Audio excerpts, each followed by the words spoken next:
1949 November 26న రాజ్యాంగ సభ భారత రాజ్యాంగానికి ఆమోదం తెలిపింది.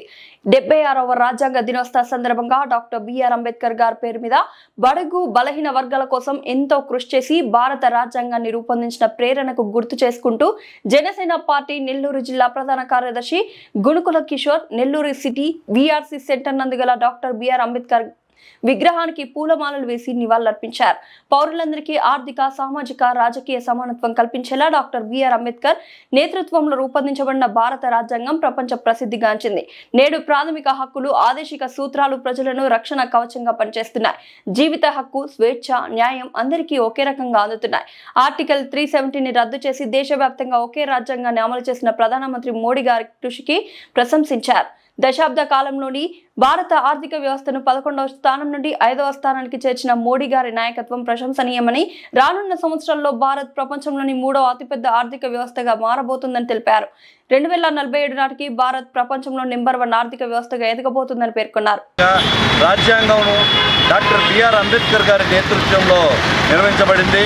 ఆ మహాపురుషుని ఈరోజు స్మరించుకుంటూ వారికి ఈరోజు జనసేన పార్టీ తరఫున ఘన నివాళులు అర్పిస్తున్నాం.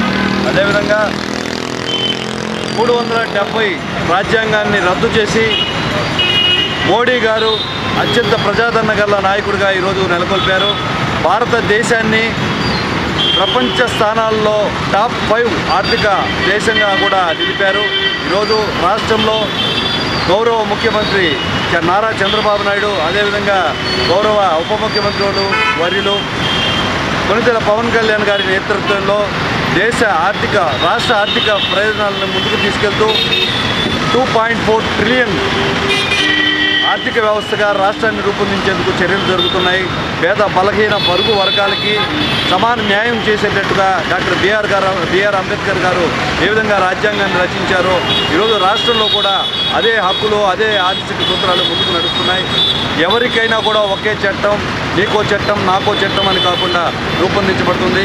కూటమి ప్రభుత్వం నేతృత్వంలో సమాన న్యాయం అందరికీ అదే విధంగా పోరాడతామని తెలియజేస్తున్నాను. జై జనసేన, జై హింద్.